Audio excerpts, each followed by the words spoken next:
ورفعنا لک ذکر ورفعنا لک ذکر۔ السلام علیکم۔ بسم اللہ الرحمن الرحیم۔ تلاوت کے بارے میں ہدایات۔ ٹھہر ٹھہر کر سکون سے پڑھنا۔ حضرت عبداللہ بن عمر رضی اللہ تعالیٰ عنہ بیان کرتے ہیں کہ میں نے رسول خدا صلی اللہ علیہ وآلہ وسلم کی خدمت میں عرض کیا کہ یا رسول اللہ، میں قرآن کتنی مدت میں ختم کیا کروں؟ آپ نے فرمایا کہ 1 مہینے میں ختم کیا کر۔ میں نے عرض کیا کہ میں اس سے زیادہ پڑھنے کی طاقت رکھتا ہوں۔ آپ صلی اللہ علیہ وآلہ وسلم نے فرمایا کہ 20 دن میں ختم کیا کر۔ میں نے عرض کیا کہ میں اس سے زیادہ پڑھنے کی طاقت رکھتا ہوں۔ آپ صلی اللہ علیہ وآلہ وسلم نے فرمایا کہ 15 دن میں ختم کیا کر۔ میں نے عرض کیا کہ میں اس سے زیادہ پڑھنے کی طاقت رکھتا ہوں۔ آپ صلی اللہ علیہ وآلہ وسلم نے فرمایا کہ 10 دن میں ختم کیا کر۔ میں نے عرض کیا کہ میں اس سے زیادہ پڑھنے کی طاقت رکھتا ہوں۔ آپ صلی اللہ علیہ وآلہ وسلم نے فرمایا کہ 5 دن میں ختم کیا کر۔ میں نے عرض کیا کہ اس سے زیادہ پڑھنے کی طاقت رکھتا ہوں، مگر آپ نے مجھے اس سے کم دنوں میں قرآن ختم کرنے کی اجازت نہ دی۔ سمجھ سمجھ کر پڑھنا۔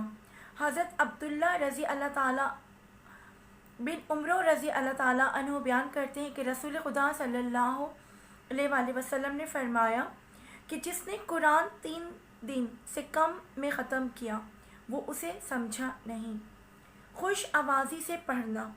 عبدالجبار بن برد کہتے ہیں کہ میں نے ابن ابی ملیکہ کو کہتے سنا کہ عبید اللہ بن ابی یزید بیان کرتے ہیں کہ حضرت ابو لبابہ ہمارے پاس سے گزرے تو ہم ان کے پیچھے پیچھے چل پڑے یہاں تک کہ وہ اپنے گھر میں داخل ہو گئے۔ ہم بھی اندر ان کے پاس آ گئے۔ دیکھا تو وہاں ایک شخص تھا بدحال اور پھٹے حالوں میں۔ میں نے اسے کہتے سنا کہ میں نے رسول خدا صلی اللہ علیہ وآلہ وسلم کو فرماتے سنا ہے کہ وہ ہم میں سے نہیں جو قرآن کو خوش آوازی سے نہ پڑھے۔ اس حدیث کے راوی کہتے ہیں کہ میں نے ابن ابی ملیکہ سے کہا کہ اے ابو محمد، یہ تو بتائیے کہ اگر کسی کی آواز اچھی نہ ہو تو وہ کیسے خوش آوازی سے پڑھے؟ انہوں نے کہا کہ جہاں تک ہو سکے اسے اچھا بنائے یا جہاں تک ہو سکے قرآن کو اچھی آواز سے پڑھے۔ پڑھ کر یاد رکھنا۔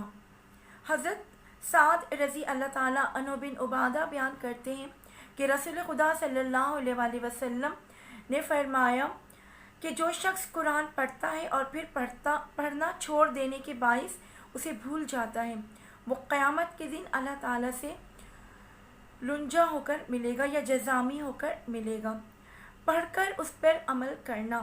قرآن پاک نے زندگی گزارنے کا وہ ڈھنگ سکھایا ہے جس سے یہ عارضی دنیاوی زندگی اور دائمی اخروی زندگی دونوں سدھرتی ہیں، لہٰذا اسے پڑھتے ہوئے سمجھتے جانا اور سمجھنے کے بعد اس کے احکام پر عمل کرنا ضروری امر ہے، اگرچہ اس کی محض تلاوت بھی بے انتہا خیر و برکت کا باعث ہے، تاہم اس کے بھیجے جانے کا اصل مقصد انسانوں کو ہدایت کی راہ پر لگانا تھا، اور یہ اسی صورت میں ہو سکتا ہے کہ انسان حتی الامکان اس کے احکام پر عمل کرنے کی پوری کوشش کرے، جیسے کہ صحابہ کرام کیا کرتے تھے۔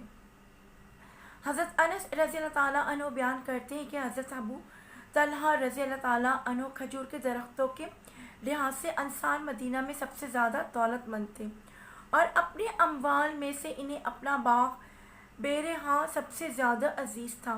یہ باغ مسجد نبوی کے سامنے تھا۔ رسول خدا صلی اللہ علیہ وآلہ وسلم وہاں تشریف لے جایا کرتے تھے اور اس باغ کا عمدہ اور شیریں پانی پیا کرتے تھے۔ جب یہ آیت نازل ہوئی، تم اس وقت تک نیکی کو نہیں پہنچ سکتے جب تک کہ اس شے کو خدا کی راہ میں خرچ نہ کرو جو تمہیں عزیز ہے، تو ابو طلحہ رسول خدا صلی اللہ علیہ وآلہ وسلم کی خدمت میں حاضر ہوئے اور عرض کیا کہ اے خدا کے رسول، اللہ تعالیٰ فرماتا ہے کہ لن تنالوا البر حتی تنفقوا مما تحبون، اور میرے نزدیک سب سے زیادہ محبوب مال بیرہاں ہے، اور میں اسے خدا کی راہ میں خیرات کرتا ہوں اور اللہ تعالیٰ سے اس کے اجر و ثواب کا امیدوار ہوں۔ بس یا رسول اللہ، آپ جیسے مناسب سمجھیں اس میں تصرف فرمائیں۔ اس پر رسول خدا صلی اللہ علیہ وسلم نے فرمایا کہ واہ واہ، یہ تو مفید مال ہے، یہ تو مفید مال ہے، اس کا خیرات کرنا تمہیں بہت فائدہ بخشے گا۔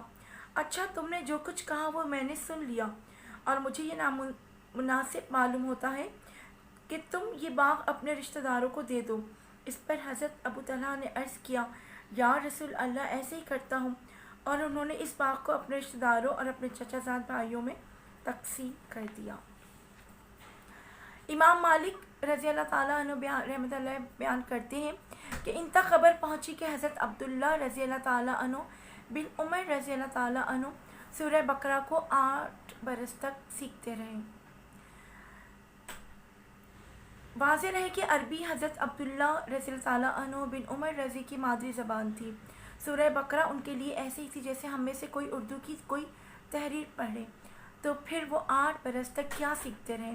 اس کا جواب بظاہر یہی معلوم ہوتا ہے کہ انہیں سورہ بقرہ کے مطالب پر غور کرنے، انہیں ذہن نشین کرنے اور اپنی زندگی کو ان احکام کے مطابق ڈھالنے میں اتنی دیر لگی۔